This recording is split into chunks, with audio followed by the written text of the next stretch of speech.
আমি এই মুহূর্তে আছি নেত্রকোনা জেলা মোহনগঞ্জ উপজেলা আদর্শনগরে। আমার ঠিক পিছনে যে দৃশ্যটি আপনারা দেখতে পাচ্ছেন ডিঙ্গাপুতার হাওর। এই আদর্শনগরের পর্যটন স্পট থেকে সরাসরি দেখা যাচ্ছে ডিঙ্গাপুতার হাওর। আপনারা যদি একটু লক্ষ্য করেন দেখবেন ঠিক অনেকটা দূরে কালো একটি জায়গা দেখা যায়, সেটি হচ্ছে পাহাড়। সম্ভবত কলমাকান্দা দুর্গাপুরে সেই পাহাড়গুলো হবে। এখানে বিপুল সম্ভাবনাময় একটি জায়গা মোহনগঞ্জ উপজেলার এই আদর্শনগরের পর্যটন স্পটটি, এবং এখানে এসে দেখেছি যে সুন্দর একটি পরিবেশ। এখানে থাকার যে অবস্থাটা দেখলাম চমৎকার একটি লোকেশনের মধ্যে, এবং বিশেষ করে এখানে একজন দায়িত্বে আছেন। আমি আপনার কাছে জানতে চাই যে এখানে এই যে থাকার যে পরিবেশ, কত টাকা, মানে যে আমি যে প্রথম যে রুমটাতে ঢুকেছি সেটা কত টাকা ছিল? আমাদের ভিআইপি সুইট যেটা, এটা 4,000 টাকা। আর পাশাপাশি এসি ডিলাক্স রুম যেগুলো 2,500 টাকা। টুইং বেডও আছে, কাপড় কক্ষ আছে। এখানে খাবার দাবারটা কি? আমাদের রেস্টুরেন্টে অর্ডার দেওয়ার পরে তৈরি করা হয়, মেনু কার্ড আছে রেস্টুরেন্টে।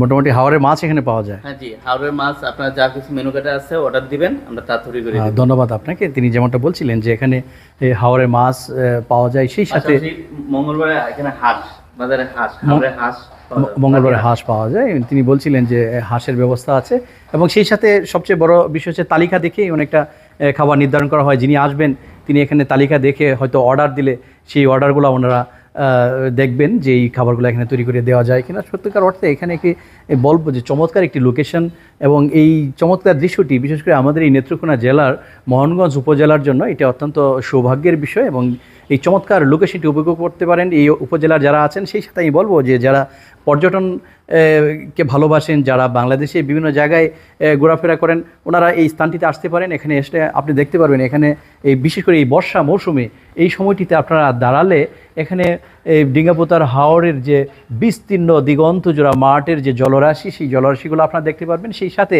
এই সংশ্লিষ্ট পাহাড়, এরকম একটা লোকেশন সত্যিকার অর্থে এই স্থানগুলোতে না আসলে বোঝা যাবে না। সুতরাং প্রত্যেকেই বলবো যে যারা পর্যটনকে ভালোবাসেন, যারা ঘুরতে ফিরতে ভালোবাসেন, তারা এই সমস্ত পর্যটনগুলোতে আসুন।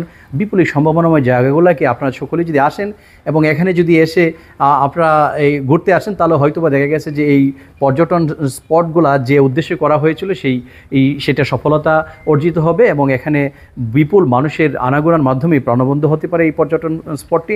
এবং সেই ক্ষেত্রে বলবো যে এখানে বিশেষ করে আদর্শনগরে প্রবেশ করতে গেলে কিছুটা রাস্তা একটি খনাখন্দের অবস্থা আছে। সেই ক্ষেত্রে সরকারকে বলবো যে দ্রুততম সময়ের মধ্যে জন্য যে এই রাস্তা কিছুটা জায়গা একটু নষ্ট পর্যায়ে আছে, সেই জায়গাগুলো একটু মেরামত করে দিলে হয়তো পর্যটকদের আসা যাওয়া আরও সুন্দর হবে।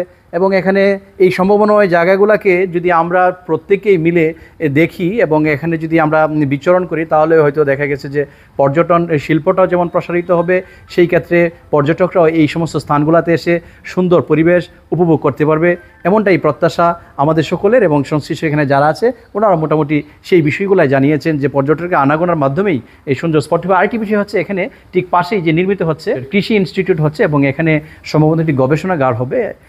সেই গবেষণাগারটিকে কেন্দ্র করে এখানে বিপুল ছাত্রছাত্রীদের আগমন ঘটবে, এবং আমি আশা করি যে অবস্থায় যে কৃষি গবেষণা ইনস্টিটিউটটি তৈরি হচ্ছে এখানে বিপুল ছাত্রের আগমন ঘটবে, তখন হয়তো বা দেখা গেছে এই পর্যটন স্পটটি আর এই কৃষি গবেষণা ইনস্টিটিউটের পাশাপাশি এটা আরও প্রাণবন্ত হয়ে উঠবে। সুতরাং সময়ের প্রেক্ষিতে সেটা আরও বেশি প্রাণবন্ত হবে। আমরা প্রত্যাশা করি এই স্পটটি আরও সুন্দর হোক।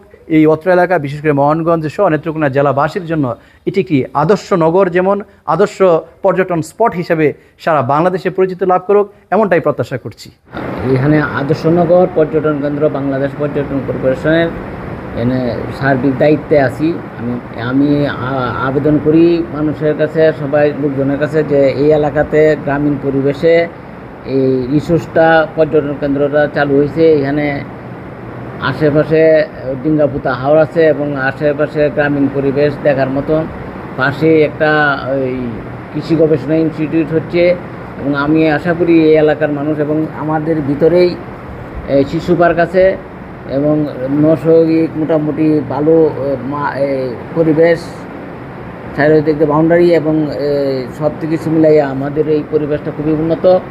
আপনারা আশা করি এই এলাকার মানুষ, বৃহত্তর ময়মনসিংহ অথবা নেত্রকোনার মানুষজন আসার জন্য আমি বিনীতভাবে আবেদন জানাচ্ছি। সবাই যেন এই এলাকাতে রিসোর্সটা দেখে, এবং এখানে পরিবেশটা খুবই সুন্দর। নৈসর্গিক মানে গ্রামীণ পরিবেশটা খুব সুন্দর। আশা করি সবাই আসার জন্য আমার আমন্ত্রণ রইল।